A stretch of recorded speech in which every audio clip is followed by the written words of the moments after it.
उपासितं देवं कंसचाणूरमर्दनं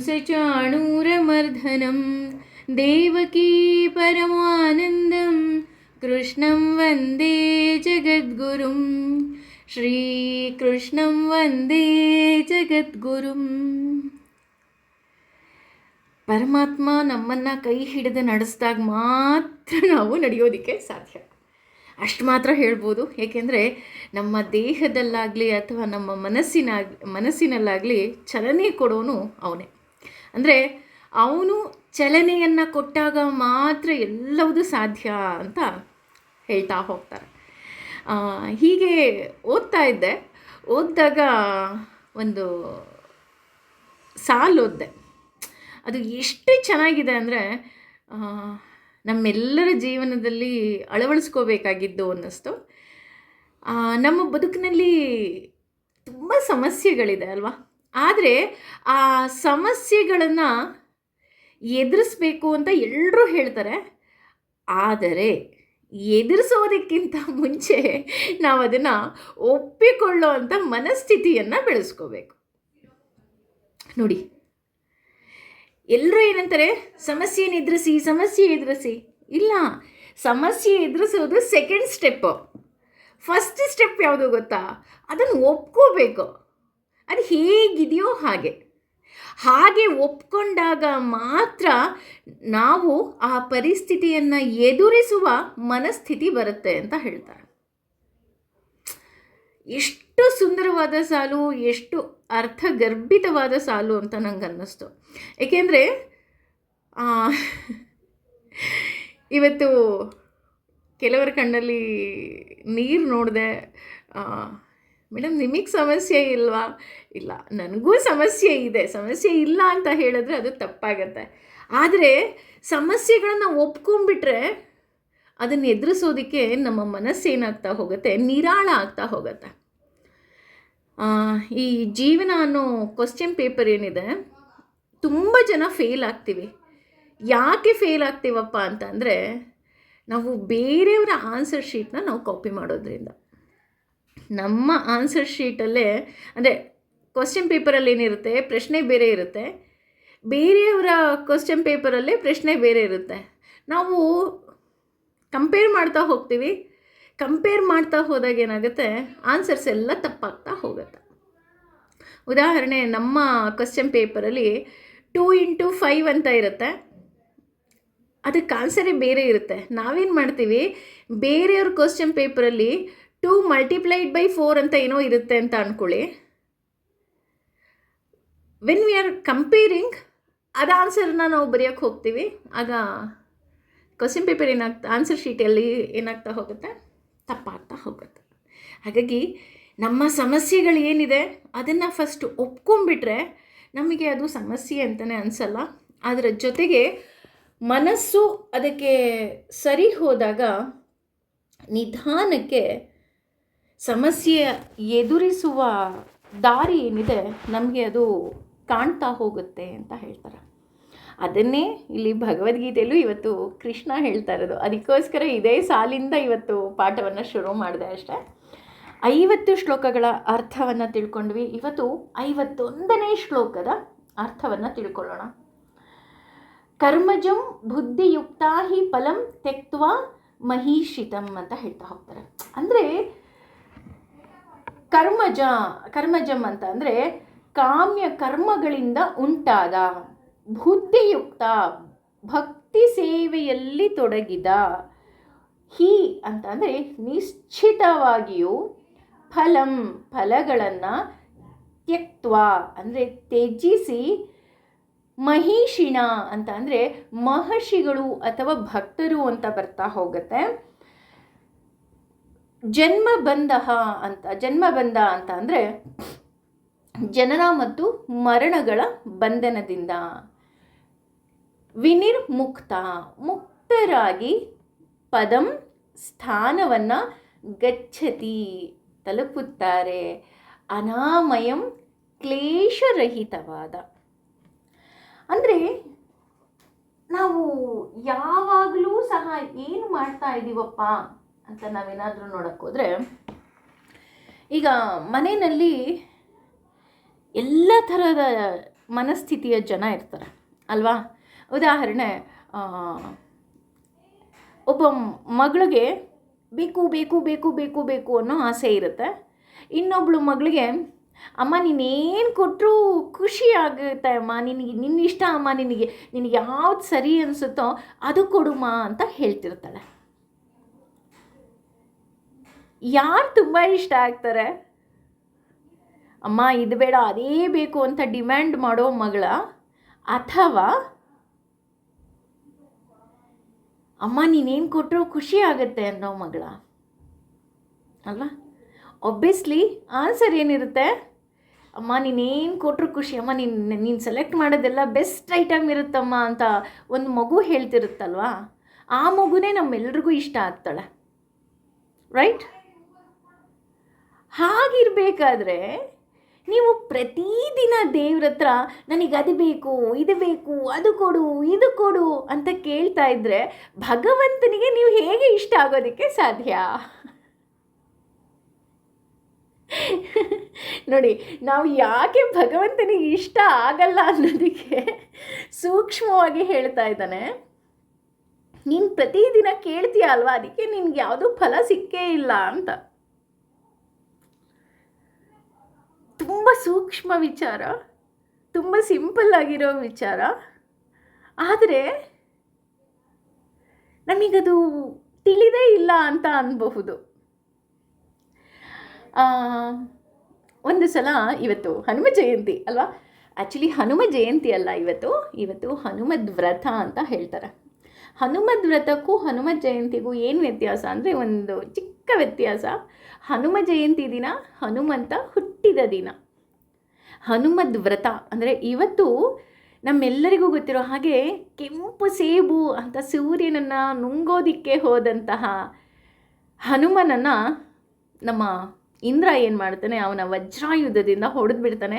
ಹಾಗೆ ಹೊಡೆದ ತಕ್ಷಣ ಪಾಪ ಪುಟ್ಟ ಬಾಲಕ ಅಲ್ವಾ, ಕೆಳಗೆ ಬಿದ್ದುಬಿಡ್ತಾನೆ. ಹಾಗೆ ಕೆಳಗೆ ಬಿದ್ದಿದ್ದ ತಕ್ಷಣ ಅವನು ಮೂರ್ಛೆ ಹೋಗಿಬಿಡ್ತಾನೆ. ಮೂರ್ಛೆ ಹೋದ ತಕ್ಷಣ ವಾಯುಪುತ್ರ ಅಲ್ವಾ, ಹಾಗಾಗಿ ವಾಯುಗೆ ತುಂಬ ಬೇಜಾರಾಗುತ್ತೆ. ಇಲ್ಲ, ನಾನು ಇನ್ಮೇಲೆ ಯಾವ ಕೆಲಸನೂ ಮಾಡೋದಿಲ್ಲ ಅಂತ ಅವನ ಮಗನನ್ನು ಕರ್ಕೊಂಡು ಒಂದು ಗುಹೆಯೊಳಗೆ ಅಡಗಿ ಕುಳಿತುಕೊಂಡ್ಬಿಡ್ತಾನೆ. ವಾಯು ಇಲ್ಲ ಅಂದರೆ ನಮ್ಮೆಲ್ರಿಗೂ ಗೊತ್ತಲ್ವಾ, ಉಸಿರಾಡೋದಕ್ಕೆ ಆಗೋದಿಲ್ಲ, ಎಲ್ಲರಿಗೂ ತುಂಬ ಕಷ್ಟ ಆಗುತ್ತೆ. ಆಗ ಎಲ್ಲರೂ ದೇವತೆಗಳೆಲ್ಲ ಹೋಗಿ ವಾಯುವನ್ನು ಮತ್ತೆ ಕನ್ವಿನ್ಸ್ ಮಾಡಿ, ಇಲ್ಲಪ್ಪ ನಿನ್ನ ಮಗ ದೀರ್ಘಾಯುಷ್ಯ ಆಗ್ತಾನೆ, ಅವನ ಬಗ್ಗೆ ನೀನು ಯೋಚನೆ ಮಾಡಬೇಡ ಅಂತ ಒಬ್ಬೊಬ್ಬರು ದೇವತೆಗಳು ಒಂದೊಂದು ವರವನ್ನು ಕೊಟ್ಟು ಅವನಿಗೆ ಮತ್ತೆ ಪುನರ್ಜನ್ಮ ದೊರೆತಂತಹ ದಿನ ಅಂತ ಹೇಳ್ತಾರೆ. ಇವತ್ತಿನ ದಿನ ಹನುಮಂತನ ದೇವಸ್ಥಾನಕ್ಕೆ ಹೋಗಿ ಹನುಮಂತನನ್ನು ನೋಡಿದಾಗ, ಹನುಮಂತನಿಗೆ ರಾಮ ಅಂದರೆ ಇಷ್ಟ. Rama is nothing but Vishnu ಸಹಸ್ರನಾಮವನ್ನು ಪಾರಾಯಣ ಮಾಡಿದಾಗ ನಮಗೂ ಸಹ ಇನ್ನೊಂದು ಜನ್ಮ ದೊರಕ್ತಾ ಹೋಗುತ್ತೆ. ಅಂದರೆ ನಮ್ಮ ಕಷ್ಟಗಳೆಲ್ಲ ನೀರಿನ ಹಾಗೆ ಕರಗಿ ಭಗವಂತ ನಮ್ಗೆ ಒಳ್ಳೇದು ಮಾಡ್ತಾ ಹೋಗ್ತಾನೆ ಅಂತ ಹೇಳ್ತಾರೆ. ಇಲ್ಲಿ ಯಾಕೆ ಹನುಮದ್ ವ್ರತ ಬಂತು ಅಂದರೆ, ಈಗ ಮುಂದಿನ ಕಥೆ ಇರೋದೆ ಹನುಮಂತನ ಬಗ್ಗೆ. ನಮ್ಮೆಲ್ಲರಿಗೂ ತಿಳಿದಿರೋ ಹಾಗೆ ಹನುಮ ರಾಮನ ಬೆಂಟ ಅಲ್ವಾ. ಹಾಗಿರಬೇಕಾದ್ರೆ ಒಮ್ಮೆ ಹನುಮ ಏನೋ ಕೆಲಸ ಮಾಡ್ತಾ ಇರ್ತಾನೆ. ನಾರದರು ಬರ್ತಾರೆ, ನಾನು ರಾಮನನ್ನು ನೋಡಬೇಕು ಅಂತ ಹೇಳ್ತಾರೆ. ಆಗ ರಾಮ ಏನೋ ಪುಸ್ತಕದಲ್ಲಿ ಏನೋ ಬರಿತಾ ಇದ್ರು, ನೋಡ್ಕೊಂಡು ಹೋಗಿ ಅಂತ ಹೇಳ್ತಾರೆ. ಇಲ್ಲ ರಾಮ ನಾನು ಬಂದೆ ಅಂತ ಅಂದರೆ ಖಂಡಿತ ಏನೂ ಮಾತಾಡೋದಿಲ್ಲ, ನಾನು ಹೋಗ್ತೀನಿ ಅಂತ ಹೇಳಿ ನಾರದರು ಹೋಗ್ತಾರೆ. ರಾಮ ಆ್ಯಕ್ಚುಲಿ ಏನೋ ಪುಸ್ತಕವನ್ನು ಬರಿತಾ ಇರ್ತಾರೆ. ಆ ಪುಸ್ತಕದಲ್ಲಿ ನನ್ನನ್ನು ಹೆಚ್ಚು ನೆನಪಿಸಿಕೊಳ್ಳೋರು ಯಾರು ಅಂತ ರಾಮ ಬರಿತಾ ಇರ್ತಾನಂತೆ. ಅದನ್ನು ನೋಡಿ ನಾರದರಿಗೆ ತುಂಬ ಖುಷಿಯಾಗುತ್ತಂತೆ. ನೋಡಿಬಿಟ್ಟು ಪುಸ್ತಕ ಪೂರ್ತಿ ನೋಡ್ತಾನಂತೆ, ಅದರಲ್ಲಿ ಹನುಮನ ಹೆಸರೇ ಇರೋದಿಲ್ವಂತೆ. ಬಂದ್ಬಿಟ್ಟು ನಾರದ್ರ ಬುದ್ಧಿ ಅಂದ ತಕ್ಷಣ ಎಲ್ರಿಗೂ ಗೊತ್ತಲ್ವ. ಆಗ ನಾರದರು ಹೇಳ್ತಾರೆ, ಹನುಮ ರಾಮ ಪುಸ್ತಕವನ್ನು ಬರೀತಿದ್ದ, ಯಾರು ದೇವರನ್ನು ಹೆಚ್ಚು ಜ್ಞಾಪಿಸ್ಕೊತಾರೆ ಅಂತ.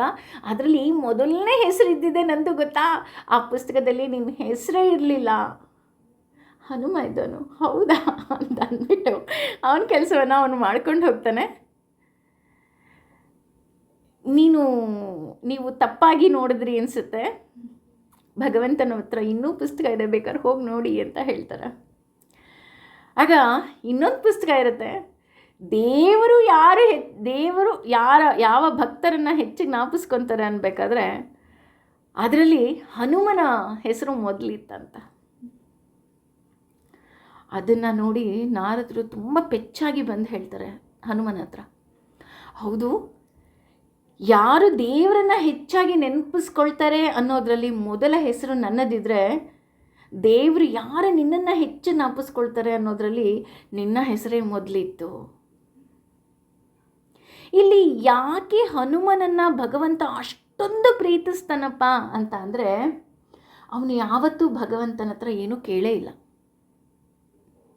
ನನಗೆ ಇದು ಬೇಕು, ಅದು ಬೇಕು. ಗೊತ್ತಲ್ವಾ, ಸೀತೆ ಮುತ್ತಿನ ಹಾರವನ್ನು ಕೊಟ್ಟಾಗ ಒಂದೊಂದು ಮುತ್ತನ್ನು ಒಡೆದು ನೋಡ್ತಾನೆ, ಇಲ್ಲೆಲ್ಲಾರು ರಾಮ ಇದ್ದಾನ ಅಂತ. ಅಷ್ಟು ಪ್ರೀತಿ ಹನುಮನಿಗೆ ರಾಮ ಅಂದರೆ. ಹಾಗಾಗಿ ಅವನು ಏನು ಬೇಕು ಅಂತ ಕೇಳಿದಾಗಲೂ ಅಷ್ಟೇ ಹನುಮ ಕೇಳೋದು ಒಂದೇ, ನನಗೆ ಭಕ್ತಿ ಕೊಡು ಸಾಕು ಅಂತ. ನಾವು ಅಷ್ಟೇ ಭಗವಂತನ ಹತ್ರ ಏನು ಕೇಳಬೇಕಪ್ಪ ಅಂದರೆ, ಭಗವಂತ ಏನೂ ಬೇಡ, ನನಗೆ ಭಕ್ತಿ ಕೊಡು ಸಾಕು. ನಿಷ್ಕಾಮವಾಗಿ ನಾವು ಪೂಜೆ ಪುನಸ್ಕಾರ ಪಾರಾಯಣ ಎಲ್ಲವನ್ನ ಮಾಡಬೇಕು ಅಂತ ಹೇಳ್ತಾ ಹೋಗ್ತಾರೆ. ಯಾಕೆ ನಮಗೆ ಇನ್ನೂ ಯಾವುದೇ ರೀತಿಯಾದಂತಹ ಫಲ ದೊರಕಿಲ್ಲ ಅಂದರೆ ಅದಕ್ಕೆ ಅರ್ಥ ನಾವು ಯಾವುದೋ ಒಂದು ಕಾಮನೆಯನ್ನು ಇಟ್ಕೊಂಡು ಪೂಜೆ ಮಾಡ್ತಾ ಇದ್ದೀವಿ. ಯಾವುದೋ ಕಾಮನೆ ಇರಬಾರ್ದಂತ.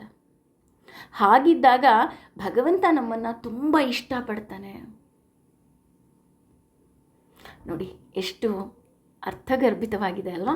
ಹಾಗಾಗಿ ಅದನ್ನೇ ಮುಂದುವರಿಸ್ತಾ ಇಲ್ಲಿ ಹೇಳ್ತಾ ಹೋಗ್ತಾನೆ ಭಗವಂತ ಈ 51ನೇ ಶ್ಲೋಕದಲ್ಲಿ. ಹಾಗಿದ್ರೆ ನಾವು ಯಾಕೆ ಯಾವುದೇ ರೀತಿಯಾದಂತಹ ಕಾಮನೆಗಳಿಲ್ಲದೆ ಪೂಜೆ ಮಾಡಬೇಕು ಅನ್ನೋದಕ್ಕೆ ಈ 51ನೇ ಶ್ಲೋಕದಲ್ಲಿ ಉತ್ತರ ಕೊಡ್ತಾ ಹೋಗ್ತಾನೆ. ಮನೀಷಿಣಾಂ ಅಂದರೆ ನಮಗೆ ಯಾವುದೇ ಒಂದು ವಸ್ತುವನ್ನು ಪಡೆಯಬೇಕು ಅಂದಾಗ ಆ ವಸ್ತು ಮೇಲೆ ನಮಗೆ ಸಂಪೂರ್ಣ ನಂಬಿಕೆ ಇರಬೇಕು. ಯಾವ ರೀತಿ ನಂಬಿಕೆ ಇರಬೇಕಪ್ಪ ಅಂತ ಅಂದರೆ, ಯಾವುದೇ ರೀತಿಯಾದಂತಹ ಸಂಶಯಗಳು ಇರಬಾರ್ದು, ಅಪನಂಬಿಕೆಗಳು ಇರಬಾರ್ದು. ಭಗವಂತ ನನಗೆ ಕೊಟ್ಟೇ ಕೊಡ್ತಾನೆ, ನನಗೆ ಕೊಟ್ಟೇ ಕೊಡ್ತಾನೆ, ನಂಗೆ ಒಳ್ಳೇದು ಮಾಡೇ ಮಾಡ್ತಾನೆ, ನಾನು ಕೆಟ್ಟವಳಲ್ಲ, ಅದು ನನಗೆ ಗೊತ್ತಿರಬೇಕು. ನಾನು ಬೇರೆಯವ್ರ ಎದುರುಗಡೆ ಪ್ರೂವ್ ಮಾಡೋಕ್ಕೋ ಅಥವಾ ಹೇಳ್ಕೊಳ್ಳೋದಕ್ಕೋ ಅಥವಾ ತೋರಿಸ್ಕೊಳ್ಳೋದಕ್ಕೋ ಅವಶ್ಯಕತೆಯೇ ಇಲ್ಲ. ನಾವು ದಿನನಿತ್ಯ ಪ್ರಾರ್ಥನೆಯಲ್ಲಿ ಹೇಳ್ತಾ ಹೋಗ್ತೀವಲ್ವ, ತ್ವಮೇವ ಮಾತಾ ಚ ಪಿತ ತ್ವಮೇವ, ತ್ವಮೇವ ಬಂಧುಚ್ವ ಸಖ ತ್ವಮೇವ, ತ್ವಮೇವ ವಿದ್ಯಾ ದ್ರವಿಡಂ ತ್ವಮೇವ, ತ್ವಮೇವ ಸರ್ವ ಮಮ ದೇವ ದೇವ. ನನಗೆ ನೀನು ಅಪ್ಪನೂ ನೀನೇ, ಅಮ್ಮನೂ ನೀನೇ, ಬಂಧು ನೀನೇ, ಬಳಗ ನೀನೇ. ಅಷ್ಟೇ ಅಲ್ಲ, ನನ್ನಲ್ಲಿರೋ ಬುದ್ಧಿ ಸಹ ನೀನೇ. ಹಾಗೆ ನಾವು ಭಗವಂತನಿಗೆ ಸಂಪೂರ್ಣ ಶರಣಾದಾಗ ಮಾತ್ರ ನಮಗೆ ಭಗವಂತ ಎಲ್ಲವನ್ನ ಕೊಡ್ತಾನೆ ವಿನಃ ಯಾವುದೋ ದೇವಸ್ಥಾನದಲ್ಲಿ ಅಶೌಚ ಮನಸ್ಸಿನಿಂದ ನಾವು ಹೋಗಿ ಪೂಜೆ ಮಾಡಿದಾಗ ಖಂಡಿತವಾಗ್ಲೂ ಫಲ ಕೊಡೋದಿಲ್ಲ. ಮೇಡಮ್, ನಾನು ತಲೆ ಸ್ನಾನನೇ ಮಾಡ್ಕೊಂಡು ಹೋಗಿದ್ದೆ ದೇವಸ್ಥಾನಕ್ಕೆ. ತಲೆ ಸ್ನಾನನೇ ದೇವಸ್ಥಾನಕ್ಕೆ ಮಾಡ್ಕೊಂಡು ಹೋಗಿದ್ರಿ? ಮನಸ್ಸನ್ನು ತೊಳ್ಕೊಂಡು ಹೋಗಿದ್ರಾ? ಆ ಮನಸ್ಸಿನಲ್ಲಿ ಎಷ್ಟೊಂದು ಕಾಮ, ಕ್ರೋಧ, ಮದ, ಮಾತ್ಸರ್ಯ ಎಲ್ಲ ತುಂಬ್ಕೊಂಡು ಹೋಗಿದ್ದೀವಿ ಅಲ್ವಾ? ಅದನ್ನು ಯಾವತ್ತಾದರೂ ತೊಳೆದುಕೊಂಡು, ಭಗವಂತ ನನ್ನ ಮನಸ್ಸಿನಲ್ಲಿ ಏನೂ ಇಲ್ಲ ತಂದೆ, ನಾನು ನಿಷ್ಕಾಮವಾಗಿ ನಿನ್ನ ಮುಂದೆ ಬಂದು ನಿಂತಿದ್ದೀನಿ, ನಿನಗೆ ಯಾವುದು ಸರಿ ಅಂತ ಅನಿಸುತ್ತೋ ಆ ಕೆಲಸವನ್ನು ಮಾಡು ಅಂತ ಯಾವತ್ತಾದರೂ ನಾವು ಭಗವಂತನ ಹತ್ರ ಕೇಳ್ಕೊಂಡಿದ್ದೀವ? ಹಾಗೆ ಒಮ್ಮೆ ನಾವು ಭಗವಂತನ ಬಳಿ ಕೇಳಿದ್ರೆ ಭಗವಂತ ನಮಗೆ ಅಭೀಷ್ಟಗಳ ಮಳೆಯನ್ನೇ ಸುರಿಸ್ತಾನಂತೆ. ನಾವು ಮನಸ್ಸಿನಲ್ಲಿ ದುಃಖನೇ ತೊಗೊಂಡು ಹೋಗ್ತಾ ಇದ್ದರೆ ಅವನೇನು ಅನ್ಕೊತಾನೆ, ಈಕೆಗೆ ದುಃಖನೇ ಇಷ್ಟ ಇರಬೇಕು ಅಂತ ಪದೇ ಪದೇ ದುಃಖ ಕೊಡ್ತಾನೆ. ನಾವು ಹಾಗಿರಬಾರ್ದು. ನಾವು ಹೇಗಿರಬೇಕು ಅಂದರೆ, ದುಃಖ ಕೊಡಬೇಡ ಅಂತ ಕೇಳಬಾರ್ದು. ನನಗೆ ದುಃಖ ಕೊಡು, ಆದರೆ ಅದನ್ನು ಎದುರಿಸೋ ಶಕ್ತಿ ಕೊಡು, ಅದರ ಜೊತೆ ನೀನು ನನ್ನ ಜೊತೆ ಇರು. ನನಗೆ ದುಡ್ಡೋ ಕಾಸೋ ಒಡವೆನೋ ಐಶ್ವರ್ಯನೋ ಅಂತಸ್ತೋ ನನಗೇನೋ ಬೇಡ, ನೀ ನನ್ನ ಜೊತೆಗಿರು ಸಾಕು. ಯಾಕೆಂದರೆ ಅಪ್ಪ ಅಮ್ಮ, ಗಂಡ ಹೆಂಡತಿ, ಮಗಳು, ಇದು ಏನೆಲ್ಲ ಬಂಧನಗಳಿದೆ ನೋಡಿ. ಬಂಧುಗಳೆಲ್ಲ ಏನಾಗಿದ್ದಾರೆ, ಒಂದು ಬಂಧನದಲ್ಲಿ ಸಿಕ್ಕಾಕೊಂಡ್ಬಿಡ್ತೀವಿ, ರಕ್ತ ಸಂಬಂಧಿಗಳು, ಬಂಧಿಗಳು. ಹಾಗಾಗಿ ನಮ್ಗೆ ಆ ಬಂಧತ್ವನೇ ಬೇಡ. ನೀನೊಬ್ಬ, ನಾನು ಹುಟ್ಟಿದಾಗಿಂದ ಇದೆಯಾ, ನಾನು ಸಾಯೋವರೆಗೂ ನನ್ನ ಜೊತೆ ಇರ್ತೀಯಾ, ಹಾಗಾಗಿ ನೀ ನನ್ನ ಜೊತೆಗಿರು ಅಂತ ನಾವು ಕೇಳ್ಕೋಬೇಕಂತ.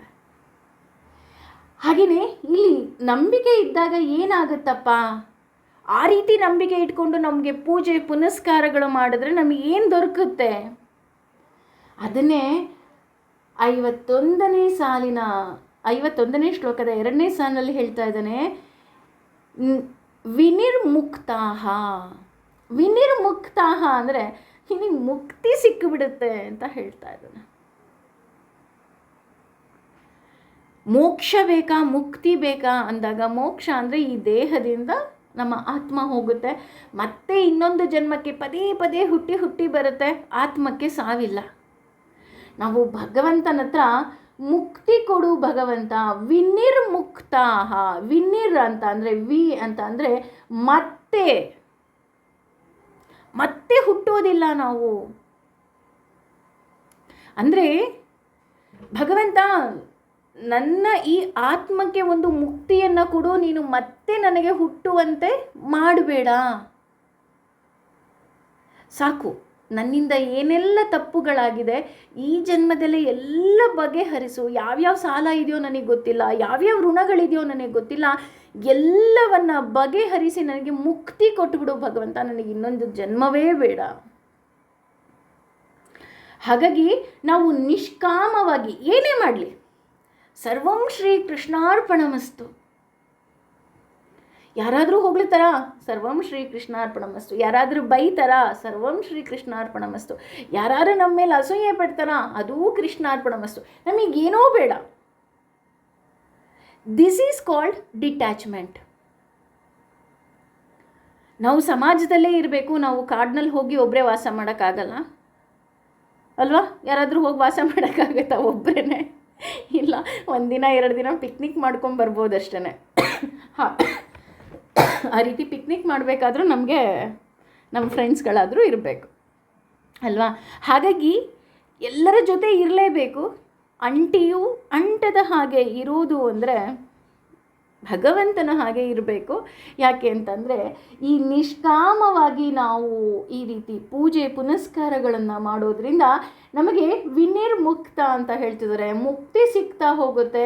ನಾವು ಯಾವುದಕ್ಕೂ ಅಂಟದ ಹಾಗೆ ನಾವಿಲ್ಲಿ ಬದುಕಬಹುದು. ಹಾಗೆಯೇ ವಿ ಅನ್ನೋದಕ್ಕೆ ವಿನಿರ್ಮುಕ್ತ ಅಂತ ಹೇಳೋದ್ರಲ್ಲಿ ಇಲ್ಲಿ ವಿ ಅನ್ನೋದಕ್ಕೆ ಇನ್ನೊಂದು ಅರ್ಥ ಬಂದು ಯಾವುದೇ ದೋಷದ ಲೇಪವಿಲ್ಲದೆ, ಅಥವಾ ನಾವು ಸ್ವರ್ಗಕ್ಕೆ ಹೋಗ್ತೀವ ನರಕಕ್ಕೆ ಹೋಗ್ತೀವ ಅಂತ ನಾವೇನಾದರೂ ನೋಡೋಕ್ಕೆ ಹೋದರೆ ಆಗ ಹೇಳ್ತಾ ಹೋಗ್ತಾನೆ ಭಗವಂತ, ನೀನು ಸ್ವರ್ಗಕ್ಕೂ ಹೋಗೋದಿಲ್ಲ ನರಕಕ್ಕೂ ಹೋಗೋದಿಲ್ಲ, ನೀನು ಡೈರೆಕ್ಟಾಗಿ ವೈಕುಂಠಕ್ಕೆ ಬರ್ತೀಯ.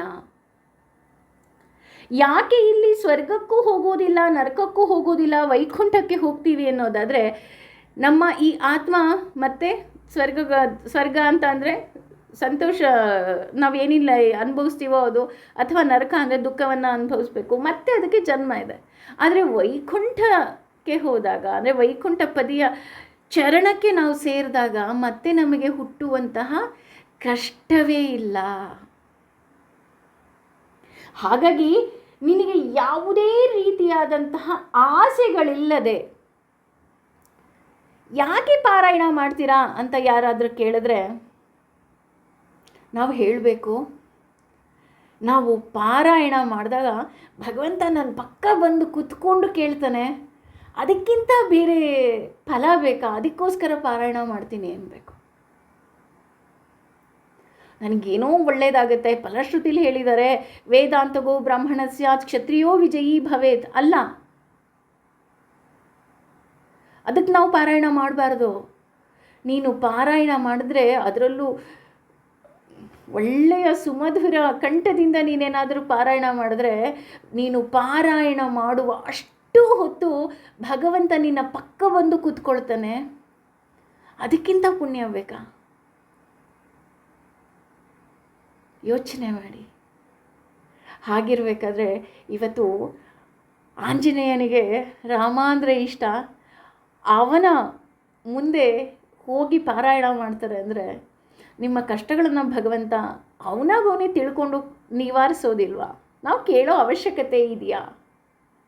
ಇಲ್ಲ ಅಲ್ವಾ?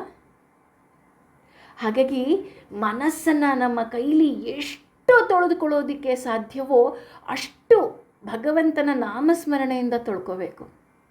ಏಕೆಂದರೆ ಕರ್ಷತಿ ಇತಿ ಕೃಷ್ಣ ಅಂತ ಹೇಳ್ತಾರೆ.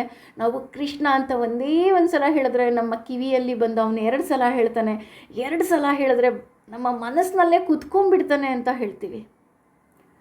ಯಾರೋ ಒಬ್ಬರು ನಿಮ್ಮ ಪ್ರೀತಿ ಪಾತ್ರರು, ನಿಮಗೆ ತುಂಬ ಇಷ್ಟ ಇರೋರು ನಿಮ್ಮ ಮನೆಗೆ ಬರ್ತಾರೆ ಅಂತಂದರೆ ನಿಮ್ಮ ಮನೆಯನ್ನು ಶುದ್ಧಿ ಮಾಡ್ಕೊತೀರ. ಅಷ್ಟೇ ಅಲ್ಲ, ಆ ಚೇರ್ ಕ್ಲೀನಾಗಿದ್ದರೂ ಒಂದು ಸಲ ಕೊಡುಬಿಟ್ಟು ಇಲ್ಲಿ ಕುತ್ಕೊಳ್ಳಿ ಚೆನ್ನಾಗಿದೆ ಜಾಗ ಅಂತ ಹೇಳ್ತೀರ ಅಲ್ವಾ?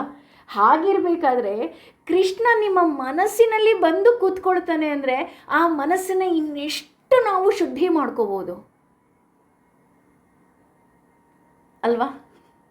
ಹಾಗಾಗಿ ನಮ್ಮ ಕೈಲಿ ಎಷ್ಟು ಮನಸ್ಸನ್ನು ಶುದ್ಧಿ ಮಾಡ್ಕೊಳ್ಳೋದಕ್ಕೆ ಆಗುತ್ತೋ ಅಷ್ಟೂ ಸಹ ನಾವು ಮನಸ್ಸನ್ನು ಶುದ್ಧಿ ಮಾಡ್ಕೊಳ್ಳೋಣ. ಯಾಕೆಂದರೆ ನಿಷ್ಕಾಮವಾಗಿ ನಾವು ಭಗವಂತನ ಸೇವೆ ಮಾಡಿದಾಗ ಅಲ್ಲಿ ನಾವು ಏನಾಗುತ್ತಪ್ಪ ಅಂತಂದರೆ ನಾವು ದೇವರನ್ನು ಕಾಣೋದಕ್ಕೆ ನಮ್ಮ ಮನಸ್ಸು ಸಿದ್ಧವಾಗ್ತಾ ಹೋಗುತ್ತೆ. ನಾವು ಬರೀ ಈ ಜಗತ್ತಿನಲ್ಲಿರೋ ಆಸೆಗಳಿಗೇ ನಾವು ಆಸೆ ಪಡ್ತಾ ಇದ್ದರೆ ನೀವು ಭಗವಂತನನ್ನು ನೋಡೋದು ಯಾವಾಗ? ನಮಗೊಂದು ದೊಡ್ಡ ಆಸೆ ಇರಬೇಕು. ಯಾವ ಆಸೆನಪ್ಪ ಅಂತಂದರೆ ನನಗೆ ವಿನಿರ್ಮುಕ್ತ, ನನಗೆ ಮುಕ್ತಿ ಕೊಡು ಭಗವಂತ, ನಾನು ನಿನ್ನನ್ನು ನೋಡಬೇಕು ಅಷ್ಟೇ.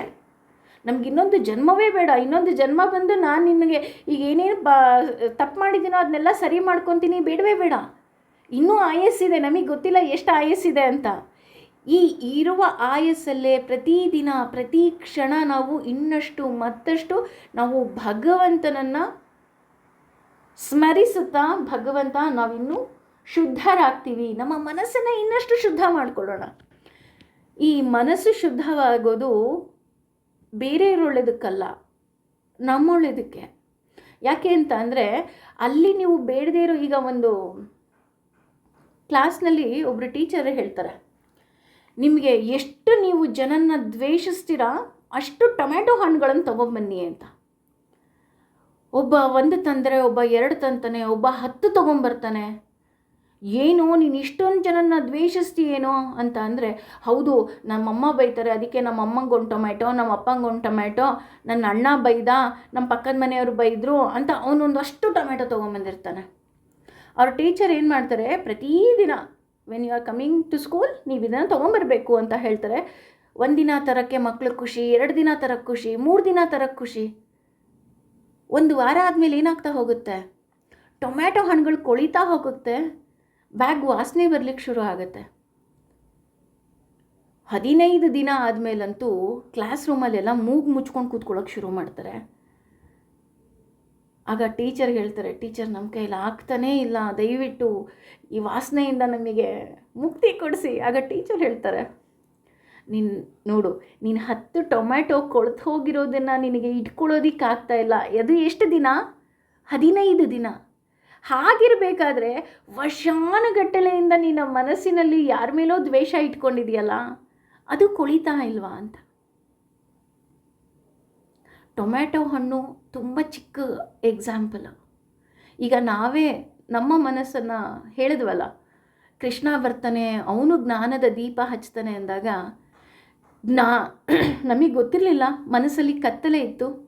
ಹಾಗಾಗಿ ಜ್ಞಾನ ದೀಪ ಹಚ್ಚಿದ ತಕ್ಷಣ ನಮಗೆ ನಮ್ಮ ಮನಸ್ಸಿನಲ್ಲಿ ಏನೆಲ್ಲ ಧೂಳಿದೆ, ಕಸ ಇದೆ, ಎಲ್ಲವೂ ಕಾಣಿಸ್ತಾ ಇದೆ ಅಲ್ವಾ?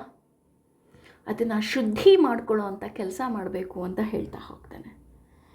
ಅಷ್ಟೇ ಅಲ್ಲ, ನಮಗೆ ಯಾವುದೇ ರೀತಿಯಾದಂತಹ ಮನಸ್ಸಿನಲ್ಲಿ ಕೊಳೆ ಮತ್ತು ತಪ್ಪು ಕಲ್ಪನೆಗಳಿದ್ದಾಗ ದೇವರ ಬಗ್ಗೆ ನಮಗೆ ಹೇಗೆ ಆಸಕ್ತಿ ಬರೋದಕ್ಕೆ ಸಾಧ್ಯ?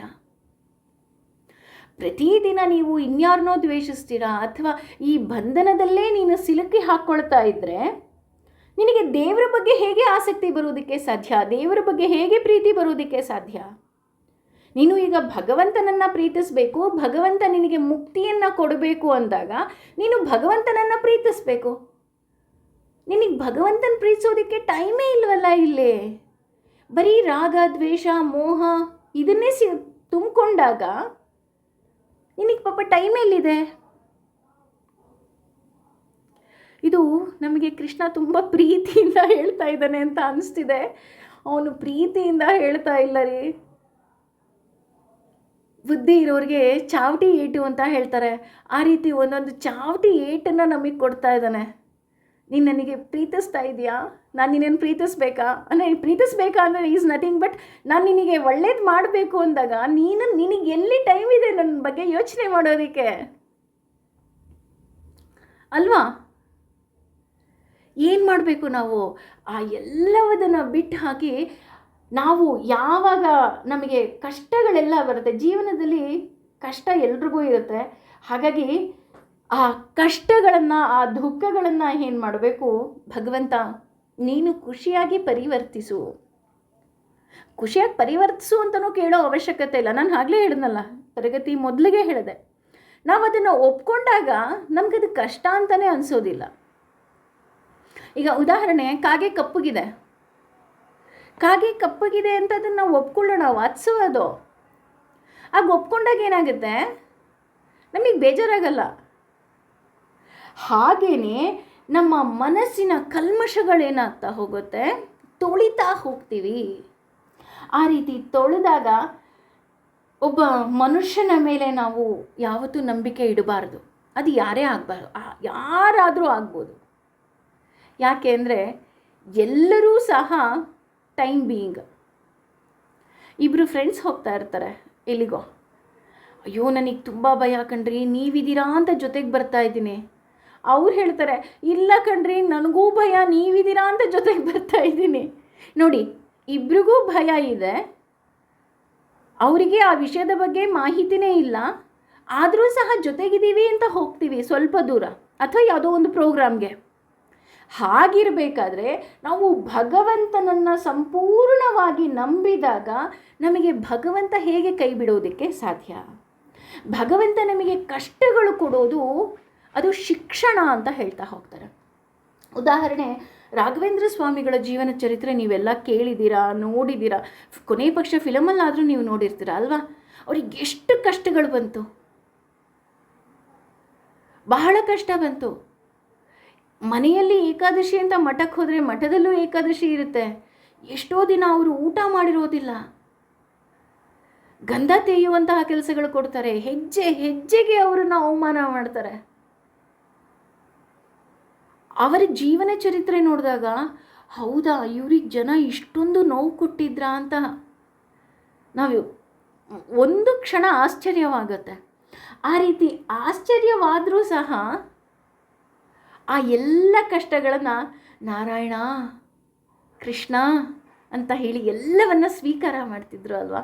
ಹಾಗಾಗಿಯೇ ಆ ಎಲ್ಲ ಕಷ್ಟಗಳನ್ನು ಅವರು ಸ್ವೀಕಾರ ಮಾಡಿದ್ರಿಂದಲೇ ಅವರು ಅವರ ಧರ್ಮವನ್ನು ಬಿಡಲಿಲ್ಲ.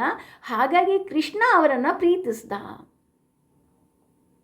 ಸತ್ಯ ಹರಿಶ್ಚಂದ್ರ, ಅವನ ಕತೆ ನಮ್ಮೆಲ್ಲರಿಗೂ ಗೊತ್ತು.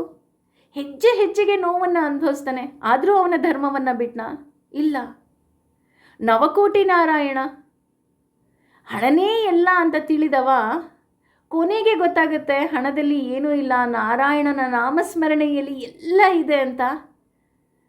ಪುರಂದರ ದಾಸರರಾಗಿ ಅವರು ಗೆಜ್ಜೆ ಕಟ್ಟಿದಾಗ ಆ ಗೆಜ್ಜೆ ನಾದಕ್ಕೆ ಕೃಷ್ಣ ಹೆಜ್ಜೆ ಹಾಕಿದ್ನಂತೆ. ಎಷ್ಟು ಚೆನ್ನಾಗಿದೆ ಅಲ್ಲ? ಹಾಗಾಗಿ ನಮಗೆ ಪ್ರತಿಯೊಂದು ಈ ರೀತಿ ನೋವುಗಳು, ಯಾರಿಗಾರು ತುಂಬ ಕಷ್ಟ ಕೊಡ್ತಿದ್ದಾರೆ ಅಂತ ಅಂದರೆ ನಾವು ಅಳಬಾರ್ದು. ಭಗವಂತ ನನ್ನನ್ನು ತುಂಬ ಪ್ರೀತಿಸ್ತಾನೆ, ಅವನಿಗೆ ಜ್ಞಾಪಿಸ್ಕೊಳ್ಳಿ ಅಂತ ನನಗೆ ಕಷ್ಟ ಕೊಡ್ತಿದ್ದಾನೆ ಅಂತ ಅನ್ಕೋಬೇಕು. ಅದೇ ಕೆಲಸವನ್ನೇ ಕುಂತಿ ಮಾಡಿದ್ದು. ಹಾಗಾಗಿ ಹೇಳ್ತಾ ಹೋಗ್ತಾರೆ, ಅದೇ ಯೋಗಾಹ, ಈ ಮೊದಲನೇ ಶ್ಲೋಕ ಈ 51ನೇ ಶ್ಲೋಕದಲ್ಲಿ ಹೋಗ್ತಾ ಇದ್ದಾರೆ, ವಿನಿರ್ಮುಕ್ತಾಹ ಪದಂ ಗತ್, ಅಂದರೆ ಅಂತಹ ಯೋಗಗಳು ನಮಗೆ ಸಿಗ್ತಾ ಹೋಗುತ್ತೆ. ಯಾವೆಲ್ಲ ಯೋಗಗಳು ಸಿಕ್ಕುತ್ತೆ ಅಂತ ನಾವೇನಾದರೂ ನೋಡೋಕೆ ಹೋದರೆ 53ನೇ ಶ್ಲೋಕದಲ್ಲಿ ಹೇಳ್ತಾ ಹೋಗ್ತಾರೆ,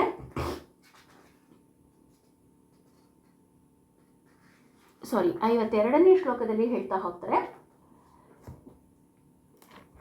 ಯಥಾ ತೇ ಯದಾ ಅಂತಂದರೆ ಯಾವಾಗ, ತೇ ಅಂದರೆ ನಿನ್ನ, ಮೋಹ ಭ್ರಮೆ, ಇಲ್ಲಿ ಮೋಹ ಅಂದರೆ ಆಸೆ ಅಲ್ಲ, ಭ್ರಮೆ, ಈ ಭ್ರಮೆಯನ್ನು ಕಲೀಲತಂ ಅಂದರೆ ಒಂದು ಗೊಡ್ಡಾರಣ್ಯ ಅಂತ ಹೇಳ್ತೀವಲ್ಲ ಆ ರೀತಿಯಾಗಿದೆ, ಬುದ್ಧಿ ಅಂದರೆ ಬುದ್ಧಿಯುಕ್ತ ದಿವ್ಯ ಸೇವೆಯಲ್ಲಿ, ವ್ಯಥಿ ತರಶ್ಯತಿ ಅಂದರೆ ದಾಟುವುದು, ದಾತ ತಾತ ಅಂದರೆ ಆಗ, ಗಮ್ತ ಅಸಿ ಅಂತಂದರೆ ನೀನು ಹೋಗುವೆ, ನಿರ್ವೇದಂ ಅಂದರೆ ಉಪೇಕ್ಷೆಯನ್ನು, ಶ್ರೋತುಮ್ಯಸ್ತು ಅಂದರೆ ಕೇಳಬೇಕಾದ ಬಗೆ, ಶತಸ್ಯ ಅಂತ ಅಂದರೆ ಈಗಲೇ ಕೇಳುವುದೆಲ್ಲವುದರ ಬಗ್ಗೆ, ಚ ಕೂಡ ಅಂದರೆ ನಮ್ಮ ಈ ಬುದ್ಧಿ ಏನಿದೆ ಇದು ಭ್ರಾಂತಿ ಅಥವಾ ಭ್ರಮೆಯನ್ನು ದಟ್ಟಾರಣ್ಯದಲ್ಲಿ ನಿರಂತರವಾಗಿ ಇದೆ ಅಂತ ಹೇಳ್ತಾ ಹೋಗ್ತಾರೆ. ಹಾಗಾಗಿ ಆ ಅರಣ್ಯದಲ್ಲಿ ಇದ್ದಾಗ ನಮಗೆ ಹೇಗೆ ಒಳ್ಳೆಯದು ಯೋಚನೆ ಮಾಡೋದಕ್ಕೆ ಸಾಧ್ಯ? ಶ್ರುತಿ ವಿಪ್ರತಿಪನ್ನ ಅಂತ ಅಂದರೆ ಎಲ್ಲರೂ ಒಬ್ಬೊಬ್ಬರು ಒಂದೊಂದು ರೀತಿ ಭಗವಂತನನ್ನು ವರ್ಣನೆ ಮಾಡ್ತಾ ಹೋಗ್ತಾರೆ. ಒಬ್ಬೊಬ್ಬರು ಒಂದೊಂದು ಪ್ರವಚನದಲ್ಲಿ ಇದರ ಅರ್ಥ ಹೀಗೆ, ಇದರ ಅರ್ಥ ಹೀಗೆ ಅಂತ ಹೇಳ್ತಾರೆ, ಅಥವಾ ಈ ಪೂಜೆ ಮಾಡಿ ಒಳ್ಳೆಯದಾಗುತ್ತೆ, ಆ ಪೂಜೆ ಒಳ್ಳೇದು ಮಾಡಿ ಅಂತ ಹೇಳ್ತಾರೆ ಅಂತ ಅಂದ್ಕೊಳ್ಳೋಣ. ಹಾಗಿದ್ರೆ ಯಾವ ಪೂಜೆಯನ್ನು ಮಾಡಬೇಕು ಅನ್ನೋದೇನಾಗೋಗುತ್ತೆ, ಒಂದು ಅರಣ್ಯದ ರೀತಿಯಲ್ಲಿ ಅಂದರೆ ಗೊಂದಲ ಹೆಚ್ಚಾಗ್ತಾ ಹೋಗುತ್ತೆ. ಯಾವುದು ಮಾಡಿದ್ರೆ ಸರಿ, ಅಯ್ಯೋ ಇವ್ರು ಇದು ಹೇಳಿದ್ರು ಇದು ಸರಿನಾ, ಅವ್ರು ಅದು ಹೇಳಿದ್ರು ಅದು ಸರಿನಾ, ಅಥವಾ ಈಗ ನಾನೇನೋ ಹೇಳ್ತಾ ಇದ್ದೀನಿ ಅದು ಸರಿನಾ? ಅದಕ್ಕೆ ಕೃಷ್ಣ ಮೊದಲೇ ಹೇಳಿಬಿಟ್ಟ, ನೀನು ಚಿಂತನೆಯನ್ನು ಮಾಡು, ನೀನು ಮಂಥನವನ್ನು ಮಾಡು. ಇದಕ್ಕೆ ಈ ಚಿಂತನ ಮಂಥನ ಅನ್ನೋದಕ್ಕೆ ತುಂಬ ಚೆನ್ನಾಗಿ ಒಂದು ಉದಾಹರಣೆ ಕೊಡ್ತಾ ಹೋಗ್ತಾರೆ. ಕೃಷ್ಣನಿಗೆ ಬೆಣ್ಣೆ ತುಂಬ ಇಷ್ಟ ಅಲ್ವಾ? ನಮ್ಮೆಲ್ಲರಿಗೂ ಗೊತ್ತು, ಕೃಷ್ಣ ಅಂದರೆ ಬೆಣ್ಣೆ ಹೇಗೆ ಕಡಿತಾರೆ ಅಂತ ನಿಮ್ಮೆಲ್ರಿಗೂ ಗೊತ್ತಲ್ವಾ? ಈಗ ಮಿಕ್ಸಿ ಹಾಕಿದ್ರೆ ಬರುತ್ತೆ, ಇವಾಗಿಂದ ಬೇಡ, ಹಳೆಯ ಕಾಲಕ್ಕೆ ಹೋಗೋಣ. ಹಳೆಯ ಕಾಲಕ್ಕೆ ಹೋದಾಗ ಒಂದು ಮಡಿಕೆ, ಆ ಮಡಿಕೆ ಒಳಗೆ ಮೊಸರು ಅಂದರೆ ತುಂಬ ಕೆನೆಭರಿತವಾದ ಮೊಸರನ್ನು ಹಾಕ್ತಾರೆ. ಒಂದು ಕೋಲಿರುತ್ತೆ, ಆ ಕೋಲಿನಲ್ಲಿ ಹಗ್ಗನ ಹೀಗೆ ಇದು ಮಾಡಿ ಎರಡೂ ಹಗ್ಗವನ್ನು ಹೀಗೆ ಎಳಿತಾ ಹೋಗ್ತಾರೆ. ಅಲ್ಲಿ ಮಂಥನ ಆಗುತ್ತೆ, ಆಗ ಬೆಣ್ಣೆ ಬರುತ್ತೆ. ಕರೆಕ್ಟ್ ಅಲ್ವಾ? ಅದೇ ಚಿತ್ರಣವನ್ನು ನೀವೇ ಕಲ್ಪನೆ ಮಾಡ್ಕೊಳ್ಳಿ. ಮೊಸರು ಕುಡಿಕೆ, ಒಂದು ಕೋಲು, ಎರಡು ದಾರ, ಆ ಕೋಲಿಗೆ ಸುತ್ತಿರೋಂಥ ದಾರ, ಅದನ್ನು ಉಲ್ಟಾ ಮಾಡೋಣ. ಉಲ್ಟಾ ಮಾಡಿದಾಗ ಏನಾಯಿತು, ಮೇಲೆ ಮಡಿಕೆ ಬಂತು, ಕೆಳಗಡೆ ಒಂದು ಆ ಮೊಸರು ಕಡಿಯೋವಂತಹ ಒಂದು ಕೋಲ್ ಬಂತು, ಎರಡು ಹಗ್ಗ ಬಂತು ಅಲ್ವಾ? ಅದು ಏನನ್ನು ಸೂಚಿಸುತ್ತೆ ಅಂದರೆ, ಕಡಿಯೋದು ಅಂದರೆ ಈ ಮಡಿಕೆ ಏನಿದೆ ಅದು ನಮ್ಮ ತಲೆ. ಈ ತಲೆಯಲ್ಲಿ ಈ ದೇಹ ಒಂದು ಕೋಲಿನ ಆಕಾರದಲ್ಲಿ ಕೂತಿದೆ. ಹಾಗಿದ್ರೆ ಈ ಹಗ್ಗ ಯಾವುದಪ್ಪ ಅಂತ ನೋಡೋಕ್ಕಾದರೆ ನಮ್ಮ ಉಸಿರು, ಒಂದು ಶ್ವಾಸ ಇನ್ನೊಂದು ನಿಶ್ವಾಸ. ಆ ಮೊಸರು ಕಡಿಯೋ ಹಗ್ಗ ಹಾಗೆ ಅಲ್ವಾ? ಒಂದು ಮುಂದೆ ಹೋಗುತ್ತೆ, ಒಂದು ಹಿಂದೆ ಬರುತ್ತೆ, ಒಂದು ಮುಂದೆ ಹೋಗುತ್ತೆ, ಒಂದು ಹಿಂದೆ ಬರುತ್ತೆ. ಯಶೋದೆ ಬೆಣ್ಣೆಯನ್ನು ಕಡಿತಾ ಇದ್ದಿದ್ದು ನಾವೆಲ್ಲ ನೋಡಿದ್ದೀವಿ, ಅಥವಾ ಇಲ್ಲಿ ಯಾರು ಕಡ್ದಿದ್ರಾ ನನಗೆ ಗೊತ್ತಿಲ್ಲ. ಒಂದು ಕೈ ಹಿಂದೆ ಒಂದು ಕೈ ಮುಂದೆ, ಒಂದು ಕೈ ಹಿಂದೆ ಒಂದು ಕೈ ಮುಂದೆ ಅಂದರೆ ಏನು? ಶ್ವಾಸ ನಿಶ್ವಾಸ. ಇದರ ಅರ್ಥ ಏನಪ್ಪ ಅಂತಂದರೆ, ನೀನು ದಿನಕ್ಕೆ 5 ನಿಮಿಷವಾದರೂ ಶಾಂತ ಸ್ಥಿತಿಯಲ್ಲಿ ಕುಳಿತು ಕಣ್ಮುಚ್ಚಿ ಕೇವಲ ಶ್ವಾಸ ಮತ್ತು ನಿಶ್ವಾಸದ ಕಡೆ ಗಮನ ಕೊಡು. ಆ ಮೊಸರು ಕೋಲು ಹೇಗೆ ಕಡಿಯುತ್ತೆ ಹಾಗೆ ನಿನ್ನ ಮನಸ್ಸನ್ನು ಕಡಿ, ನಿನ್ನ ಬುದ್ಧಿಯನ್ನು ಕಡಿ. ಆಗ ಎಲ್ಲ ಕಲ್ಮಶಗಳು ಹೊರಗಡೆ ಬಂದು ಶುದ್ಧವಾದ ಬೆಣ್ಣೆಯ ಹಾಗೆ ನಮ್ಮ ಮನಸ್ಸಾಗುತ್ತೆ. ಅದನ್ನು ಕದಿಯೋದಕ್ಕೆ ಕೃಷ್ಣ ಬರ್ತಾನೆ ಅಂತ. ಇಷ್ಟು ದೊಡ್ಡ ಅರ್ಥ ಇದೆ ಅಲ್ವಾ? ಕೃಷ್ಣ ಬೆಣ್ಣೆಯನ್ನೇ ಯಾಕೆ ಇಷ್ಟಪಟ್ಟ ಅನ್ನೋದಕ್ಕೆ ನಾವು ಈ ಮಂಥನವನ್ನು ನಮ್ಮ ಮನಸ್ಸಿನಲ್ಲಿ ಮಾಡ್ಕೋಬೇಕು. ಆಗ ಮಾತ್ರ ಕೃಷ್ಣ ಬೆಣ್ಣೆಯನ್ನು ಕದಿಯೋದಕ್ಕೆ ಬರ್ತಾನಂತೆ. ಯೋಚನೆ ಮಾಡಿ, ನಿಮ್ಮ ಮನಸ್ಸನ್ನು ಸಹ ಕೃಷ್ಣ ಕದಿಬೇಕು ಅಂದರೆ ತುಂಬ ಸುಲಭವಾದ ಮಾರ್ಗ. ನಮಗೆ ನಾವು ಚಿಂತನ ಮಂಥನವನ್ನು ನಾವೇ ಮಾಡ್ಕೋಬೇಕು, ಬೇರೆ ಯಾರೋ ಮಾಡೋದಕ್ಕೆ ಸಾಧ್ಯ ಇಲ್ಲ. ಹಾಗಾಗಿ ಇಲ್ಲಿ ಯಾರು ಏನು ಹೇಳ್ತಾರೆ, ಯಾವ್ದು ಸರಿ ಯಾವ್ದು ತಪ್ಪು, ಈ ಥರನೇ ಪೂಜೆ ಮಾಡಬೇಕಾ, ಆ ಥರನೇ ಪೂಜೆ ಮಾಡಬೇಕಾ, ಹೀಗೆ ಪೂಜೆ ಮಾಡಿದ್ರೆ ದೇವರು ಒಲಿತಾನ? ಇಲ್ಲಿ ಇಷ್ಟು ಶ್ಲೋಕದಲ್ಲಿ ಭಗವಂತ ಎಲ್ಲಾದರೂ ನಿಮಗೆ ಹೇಳಿದ್ನಾ ಇದೇ ಥರ ಮಾಡು ಅಂತ? ಅವನು ಹೇಳ್ತಾ ಇರೋದು ನಿನ್ನ ಮನಸ್ಸನ್ನು ಶುದ್ಧಿಯಾಗಿ ಇಟ್ಕೋ, ನಿನ್ನ ಕರ್ಮವನ್ನು ಮಾಡು. ಅರ್ಥಗಳು ಬಹಳ ಇದೆ. ಹಾಗಾಗಿ ಇಲ್ಲಿ ಸೋಂಬೇರಿಗಳಿಗೂ ಹಾಗೂ ಆಸಕ್ತಿ ಇರೋರಿಗೂ ಒಂದು ಚಿಕ್ಕ ವ್ಯತ್ಯಾಸ ಇದೆ. ಸೋಂಬೇರಿಗಳು ಎಲ್ಲವನ್ನ ಬೇಡ ಬೇಡ ಅಂತ ಬಿಟ್ಟರೆ, ಆಸಕ್ತಿ ಇರೋರು ಹೌದಾ ಇದು ಸರಿನಾ ಅದು ಸರಿನಾ ಅಂತ ಏನು ಮಾಡ್ತಾ ಹೋಗ್ತಾರೆ, ಆಲೋಚನೆ ಮಾಡ್ತಾ ಹೋಗ್ತಾರೆ, ಮೂಢರಾಗಿ ಇರೋದಿಲ್ಲ. ಇಲ್ಲಿ ಎಲ್ಲೂ ಕೃಷ್ಣ ನೀವು ಮೂಢರಾಗಿ ಅಂತ ಹೇಳ್ತಾ ಇಲ್ಲ. ಹಾಗಾಗಿ ನೀನು ಆ ರೀತಿ ಇದ್ದಾಗ ಏನು ಮಾಡ್ಬೋದು, ಸವಿದವನೇ ಬಲ್ಲ ಜೇನಿನ ಸವಿಯ ಅನ್ನೋ ಹಾಗೆ ನಾವು ನಮ್ಮ ಮನಸ್ಸಿನಲ್ಲಿ ನಮ್ಮ ಭಗವಂತನನ್ನು ಸ್ಥಾಪನೆ ಮಾಡಿದಾಗ ಈ ಜೀವನ ಎಷ್ಟು ಚೆನ್ನಾಗಿದೆ ಅಂತ ನಮಗೆ ಅನುಭವಕ್ಕೆ ಬರ್ತಾ ಹೋಗುತ್ತೆ. ಓ ಕೃಷ್ಣ, ನೀನು ಈ ಕಷ್ಟ ಕೊಟ್ಟಿಯಾ, ಅಯ್ಯೋ ನೋಡು ನನಗೆ ಗೊತ್ತೇ ಆಗಲಿಲ್ಲ, ಇವ್ರು ಹೀಗೆ ಅಂತ ತೋರಿಸೋದಕ್ಕೆ ನನಗೆ ಕೊಟ್ಟಿಯಾ, ಏ Guddappa, you are my best friend ನೋಡಿ ಅಲ್ವಾ? ಅಥವಾ ಇನ್ನೇನೋ ಜೀವನದಲ್ಲಿ ಕಷ್ಟ ಕೊಟ್ಟನಾ, ಓ ಇದನ್ನು ನನಗೆ ಪಾಠ ಹೇಳ್ಕೊಡ್ಬೇಕಿತ್ತ ನೀನು. ವಿಷ್ಣು ಸಹಸ್ರನಾಮದಲ್ಲಿ ಹೇಳ್ತಾ ಹೋಗ್ತೀವಿ, ಗುರು ತಮೋಧಾಮ, ಆತ ಗುರುವಾಗಿದ್ದಾನೆ. ಯಾವ ಗುರುನಪ್ಪ ಅಂತ ಅಂದರೆ ನಮಗೆ ಜೀವನದ ಪಾಠ ಹೇಳುವಂತಹ ಗುರು. ನೋಡು, ನಾನು ನಿನಗೆ ಈ ಥರ ಪಾಠ ಹೇಳ್ತಾ ಇದ್ದೀನಿ, ನೀನು ಇದನ್ನು ಸ್ವೀಕಾರ ಮಾಡ್ತೀಯಾ? ಹಾಗಾಗಿ ಈ ಭಗವದ್ಗೀತೆ ಅನ್ನೋದೇನಿದೆ, ಇದನ್ನು ನಾವು ಅಷ್ಟು ಸುಲಭವಾಗಿ ಯಾವುದೋ ಒಂದು ಶ್ಲೋಕ ಹೇಳಿ ಹೋಗುವಂತಹ ಅರ್ಥಗಳಲ್ಲ ಇದು. ಈ ಅರ್ಥವನ್ನು ಹೆಜ್ಜೆ ಹೆಜ್ಜೆಗೆ ನಮ್ಮ ಜೀವನದಲ್ಲಿ ಅಳವಡಿಸ್ಕೊಂಡಾಗ ನಮ್ಮ ಮನಸ್ಸು ಸಹ ಬೆಣ್ಣೆ ಹಾಗಾಗತ್ತೆ. ಅದನ್ನು ಕೃಷ್ಣ ಕದಿಯೋದಕ್ಕೆ ಬರ್ತಾನೆ. ಐ ವಿಶ್ ನಮ್ಮೆಲ್ಲರ ಹೃದಯವನ್ನು ಕೃಷ್ಣ ಬೇಗ ಕದ್ಕೊಂಡು ಹೋಗಲಿ. ಯಾಕೆಂದರೆ ನಮ್ಮ ಮನಸ್ಸು ಸಹ ಬೆಣ್ಣೆಯ ಹಾಗೆ ಆಗಲಿ ಅಲ್ವಾ? ಯಾರು ಬೇಡ ಅಂತಾರೆ, ಕೃಷ್ಣ ಬಂದು ನಮ್ಮ ಹೃದಯವನ್ನು ಕದ್ಕೊಂಡು ಹೋಗ್ತಾನೆ ಅಂದರೆ. ಹಾಗಾಗಿ ಇದನ್ನೇ ಮುಂದುವರಿಸ್ತಾ ಈ 53ನೇ ಶ್ಲೋಕದಲ್ಲಿ ಹೇಳ್ತಾ ಹೋಗ್ತಿದ್ದಾನೆ, ಶ್ರುತಿ ವೇದಗಳ ದರ್ಶನದ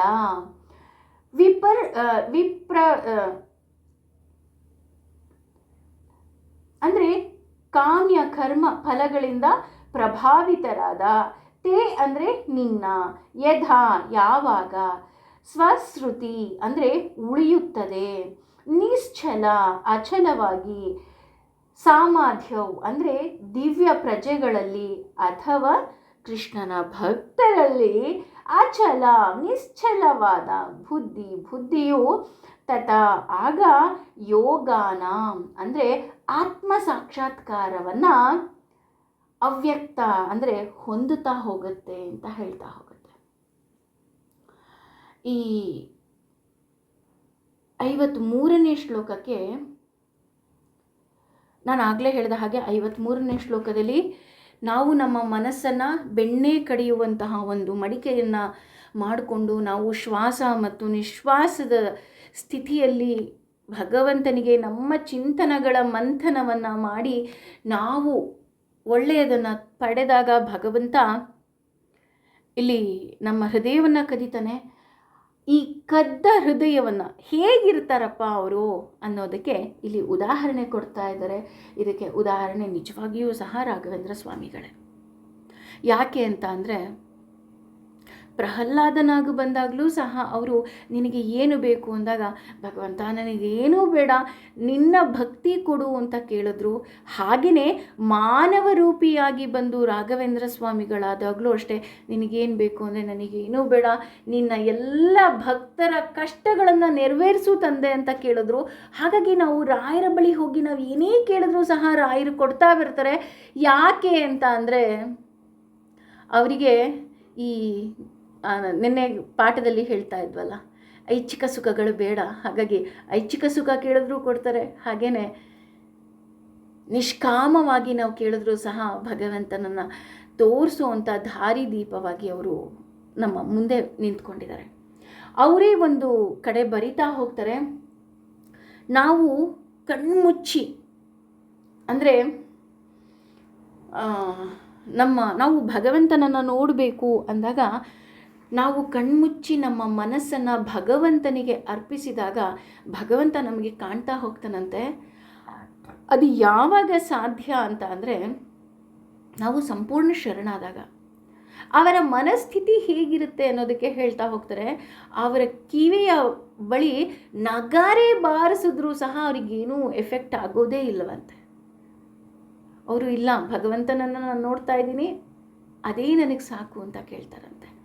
ಹಾಗಾಗಿ ಇದು ನಿಜವಾದ ಯೋಗದ ಫಲ ಅಂತ ಹೇಳ್ತಾ ಹೋಗ್ತಾರೆ. ಇಲ್ಲಿ ಹೇಳ್ತಾ ಹೋಗ್ತಾರಲ್ಲ, ಯೋಗಮ ವಾಪ್ಯಸಿ ಅಂತ ಹೇಳಿ. ಆ ಯೋಗ ಯಾವುದಪ್ಪ ಅಂದರೆ ಭಗವಂತನ ಪ್ರೀತಿ. ಆ ಭಗವಂತನ ಪ್ರೀತಿ ನಮಗೆ ಯಾವಾಗ ಸಿಕ್ಕುತ್ತೆ? ನಾವು ನಿಷ್ಕಾಮವಾಗಿ ಭಗವಂತನನ್ನು ಪ್ರೀತಿಸಿದಾಗ ಮಾತ್ರ. ಭಗವಂತ ನನಗೇನೂ ಬೇಡ ಹೇಳ್ತಾರಲ್ಲ, ಅಪ್ಪ ಊರಿಂದ ಬಂದಾಗ ನಿನಗೇನು ಬೇಕು, ನಿನಗೇನು ಖುಷಿ ಆಯಿತು ಅಂತಂದರೆ, ಅಪ್ಪನನ್ನು ತುಂಬ ಪ್ರೀತಿಸೋ ಮಗಳೇ ಹೇಳ್ತಾಳೆ, ಅಪ್ಪ ಇದೆಲ್ಲದಕ್ಕಿಂತ ನೀನು ಹಬ್ಬಕ್ಕೆ ಬಂದಿಯಲ್ಲ ಅಪ್ಪ, ನನಗೆ ಅಷ್ಟೇ ಸಾಕು ಅಂತ ಎಷ್ಟು ಖುಷಿಯಾಗಿ ಹೇಳ್ತಾಳಲ್ವ ಆ ಮಗಳು. ಹಾಗೆ ನಾವು ಅಷ್ಟೇ ಖುಷಿಯಾಗಿ ಭಗವಂತನಿಗೆ ಹೇಳಬೇಕು, ಭಗವಂತ ನನಗೇನೂ ಬೇಡ, ನೀನೇ ಬೇಕು, ನೀನು ನನ್ನ ಜೊತೆ ಇದ್ದರೆ ಸಾಕು. ಎಂಥ ಕಷ್ಟ ಬರಲಿ, ಎಂಥ ದೊಡ್ಡ ಸವಾಲು ನನ್ನ ಮುಂದೆ ಬರಲಿ, ನಾನು ಚಿಟಿಕೆ ಹೊಡೆಯೋ ಹಾಗೆ ನೀನು ಎಲ್ಲವನ್ನು ನಿವಾರಿಸ್ತೀಯ ಅನ್ನೋ ನಂಬಿಕೆ ನನ್ನಲ್ಲಿದೆ ಅಂತ. ಆ ತರಹದ ಅಚಲವಾದ ನಂಬಿಕೆ ನಮ್ಮಲ್ಲಿ ಬರಬೇಕು. ಆ ನಂಬಿಕೆ ಯಾವಾಗ ಬರುತ್ತೆ ಅಂದರೆ, ಭಗವಂತನನ್ನು ನಮ್ಮ ಹೃದಯದಲ್ಲಿ ಸ್ಥಾಪಿಸಿದಾಗ ಮಾತ್ರ ಅದು ಸಾಧ್ಯ. ಹಾಗಾಗಿ ಇನ್ನಷ್ಟು ಮತ್ತಷ್ಟು ಈ 53 ಶ್ಲೋಕಗಳಲ್ಲಿ ಅರ್ಜುನನಿಗೆ ಕೃಷ್ಣ ಹೇಳ್ತಾ ಇದ್ದಾನೆ, ನೀನು ಈ ರೀತಿ ಯಾವುದೇ ರೀತಿಯಾದಂತಹ ಕಾಮನೆಗಳಿಲ್ಲದೆ ನೀನು ಕೆಲಸ ಮಾಡಿದಾಗ, ಕೃಷ್ಣ ಪ್ರೀತಿಗಾಗಿ ನೀನು ಕೆಲಸ ಮಾಡಿದಾಗ, ನೀನು ನನ್ನನ್ನು ಪ್ರೀತಿಸ್ತೀಯ ಅಲ್ವಾ, ಹಾಗಾಗಿ ನೀನು ಕೆಲಸ ಮಾಡು. ಸೊ ನಾವು ಅಷ್ಟೇ ಭಗವಂತನನ್ನು ಪ್ರೀತಿಸೋದಕ್ಕೋಸ್ಕರ ನಾವು ಕೆಲಸಗಳನ್ನು ಮಾಡೋಣ, ಎಲ್ಲರನ್ನ ಕ್ಷಮಿಸೋಣ. ಯಾಕೆ ಅಂತಂದರೆ, ನಮ್ಮ ಹೃದಯ ಖಾಲಿ ಇದ್ದಾಗ ಕೃಷ್ಣ ಬಂದ ಆರಾಮಾಗಿ ಕೂತ್ಕೊಳ್ತಾರೆ. ಒಮ್ಮೆ ಯೋಚನೆ ಮಾಡಿ. ಹಾಗೆಯೇ ಇಷ್ಟೆಲ್ಲ ಪ್ರಶ್ನೆಯನ್ನು ಕೇಳಿದಂತಹ ಅರ್ಜುನನ ಪ್ರಶ್ನೆಗೆ ಉತ್ತರವನ್ನು ಹೇಳಿದಂತಹ ಕೃಷ್ಣನಿಗೆ ಅರ್ಜುನ ಮತ್ತೆ 54ನೇ ಶ್ಲೋಕದಲ್ಲಿ ಮತ್ತೆ ಪ್ರಶ್ನೆಯನ್ನು ಕೇಳ್ತಾನೆ. ಅದಕ್ಕೆ ಮತ್ತೆ ನಮ್ಮ ಭಗವಂತ ಸುದೀರ್ಘವಾಗಿ 72ರವರೆಗೆ ಇನ್ನೂ ಉತ್ತರವನ್ನು ಕೊಡ್ತಾ ಹೋಗ್ತಾನೆ. ಅರ್ಜುನ ಏನು ಪ್ರಶ್ನೆ ಕೇಳ್ದ ಅನ್ನೋದನ್ನು ಖಂಡಿತ ನಾವೆಲ್ಲರೂ ಸಹ ಕಾತುರದಿಂದ ಕಾಯೋಣ ಮುಂದಿನ ತರಗತಿಯಲ್ಲಿ. Thank you. ಐ ಹೋಪ್ ಇವತ್ತಿನ ತರಗತಿ ನಿಮಗಿಷ್ಟ ಆಯಿತು ಅಂತ ಭಾವಿಸ್ತೀನಿ. ಧನ್ಯವಾದಗಳು.